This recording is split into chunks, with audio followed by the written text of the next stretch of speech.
folks, Craig Tastry from Edible Gardens. Been a little while since I've dropped in, but today is Prosciutto Day, and I've been able to source a organic grass-fed leg of pork with the hock and hoof still on, and it weighs in at 7.9 kilos, so it's a bit smaller than the one that I had last year, but nonetheless. And I have a bit of a work to do to clean up the meat around the knuckle bone, because you don't want meat touching that bone. So I'm going to have to butcher that a little bit and just sort of clean up the edges so that I have a nice edge or perimeter to the skin. And I'm going to need to massage the femoral artery that runs just inside the leg all the way down, to try and get as much blood from around the knuckle bone as I possibly can, and absorb that up.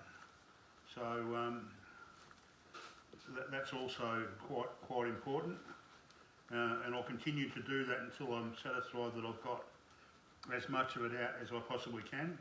I'm also going to tenderise it, and it's going to get about probably 40 or 50 hits with a rolling pin, and you know, it'll be given quite a seeing to both sides, probably about 20 or 30, 25 or so hits on both sides, I guess, just to sort of get it nice and tender, and then it will go in in a salted container, and quite a lot of salt, somewhere in the order of about 14 kilos of salt, as a matter of fact. And it'll be put on a bed of salt, and it'll be packed. The salt will be poured over the top of it, and it will be packed in there, and it'll have a weight put on there that I'll change position over halfway through the time I'll put a timber on it, sort of just to flatten it down. If you think about most prosciuttos, they're quite flat. Yeah, there's a bit of work to do, and that will go in that salt. It's generally 2 days per kilo.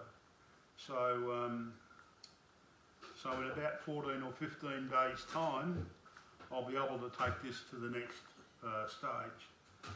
These aren't difficult to do, but the one thing that they'll teach you is patience.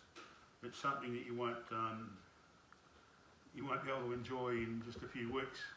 It's generally at least 12 months, and I'd prefer them to be at least 18 months, to be honest. But the flavour, my God, is just magnificent. It really is, and I do these naturally. There is no nitrates or chemicals put anywhere near these. It's just simply salt, paprika. I actually pack some smoked paprika on the outside of it, on the meat, and then I lather it with lard, and I actually have to make the lard myself. Once upon a time, you could buy that quite readily, and these days it's rare to find. So if you have my book, A Simple Urban Life, all of the instructions are in this, and from woe to go, including how to put together a curing fridge, because it's one thing to get it to the point of curing, but as we head into the summer months, you're going to need somewhere that's approximately 15 degrees fairly constantly to hang this so that it cures properly. And as I say, as we head into the summer and the much warmer months, that might be a bit difficult for some people. So I've actually got a dedicated fridge that I've adapted. So the methods and explanation of all of that, and the devices that you use to control the temperature and the humidity is all in that book. So just remember that, A Simple Urban Life. So without further ado, I'll come back to this and start and butcher some of this meat back so that I can get down to that knuckle bone. As I say, it's a bit of a shame I don't really want to take too much meat off it, but it is necessary. By the way, it's very, very important that you use razor sharp knives so you're getting good clean cuts. So, a little bit of sinew we'll take out. That's kind of there.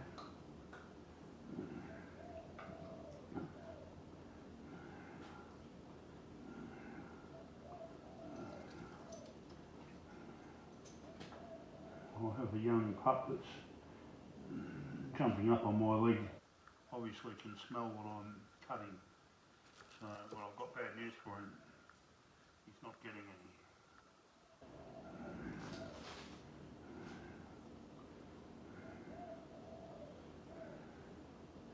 So that's, the meat's now reasonably free. I'll just cut some more of this away.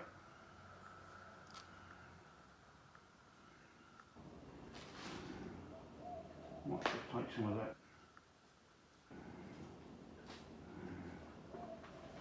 excess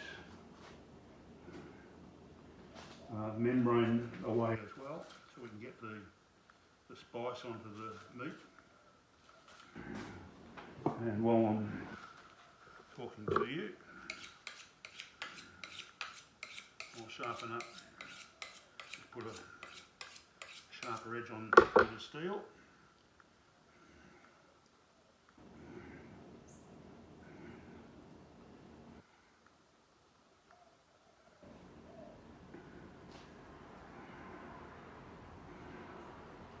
Still just a fraction in there that's still wanting to touch that bone, so take your time with it. There's no rush. It's not going to be refrigerated from now on,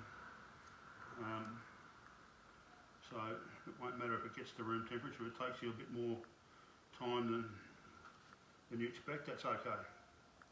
So back to this membrane. In fact,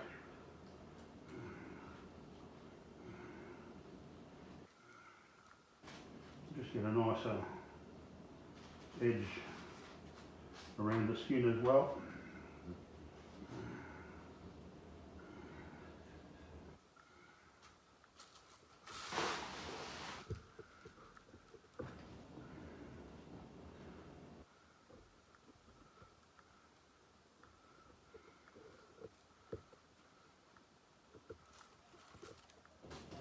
Sticky stuff, let me tell you.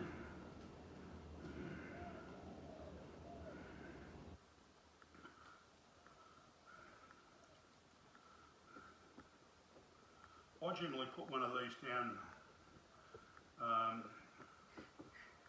each year, sometimes two, and what's in the fridge at the moment I'm using. So, but I've only not long ago cut into it and started to use it. So, and what I do is I expose a sight generally on the top of the prosciutto, and I carve, half a dozen to a dozen pieces off that as we need it. And I just simply run a piece of cling film, making sure I don't trap any air over the top of it, and then hang it back up in a curing fridge until the next time I want it. And I continue to allow it to age, and of course with age the flavour gets better. If that's at all possible, believe me, because once you've tasted one of these, you won't buy prosciutto again, I can assure you. And that's saying something, because to be honest, there's quite a lot of good prosciutto on the market, but nothing like the stuff you'll make yourself. So as I've come to understand, as is with everything, of course, I'm a cheese maker and a bread maker, and I do all of those things for that very reason, that apart from the fact that I get back control over what I'm putting in my family's mouth, but I'm also I'm also being able to choose the ingredients. You know, I want to know where this piece of meat has come from. I want to know that it hasn't been standing around in a feedlot eating silage, which is putting on fat that's really not digestible by us properly.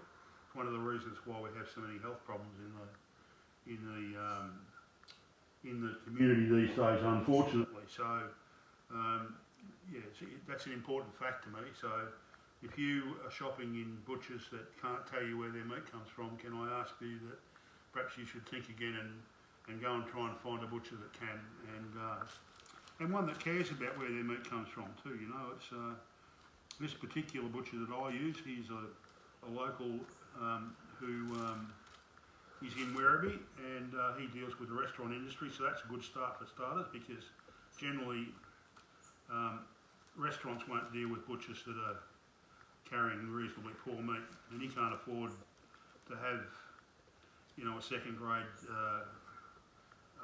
cuts of meat in his shop. So, and it's really not a shop; it's a factory. And I'm lucky enough that I get this sort of stuff delivered, which is great. So look, that's slowly but surely looking sort of okay. I'm getting to the point where I'm going to have to nearly start and massage this to get some of this blood out. And I think what I'll do while I've got you here, I'll get my rolling pin out and I'll show you what I mean by giving it a decent sort of whack.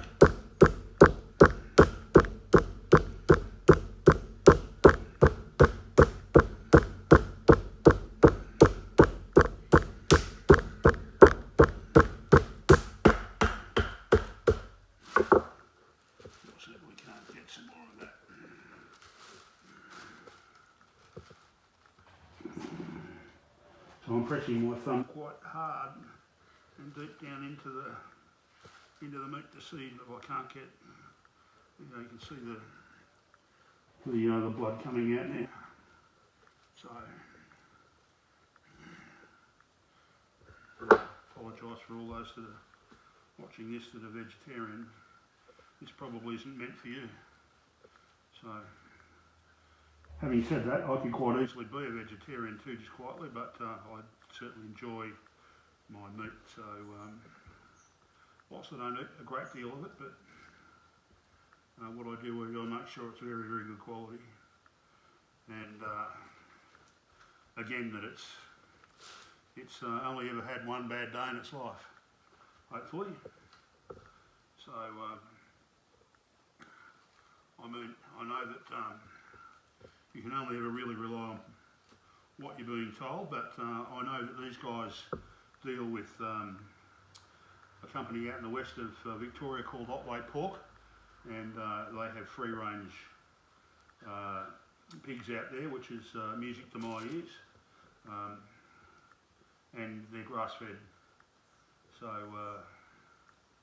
you know, you've got decent flavour. Let me tell you, it's very hard to beat this sort of meat. So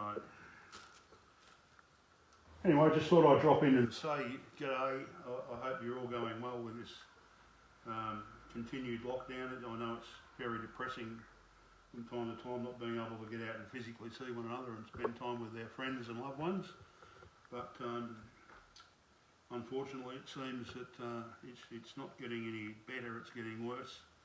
Let's hope that we get on top of this quicker than we have been. So, anyway, I'll catch you on the next one. Bye for now.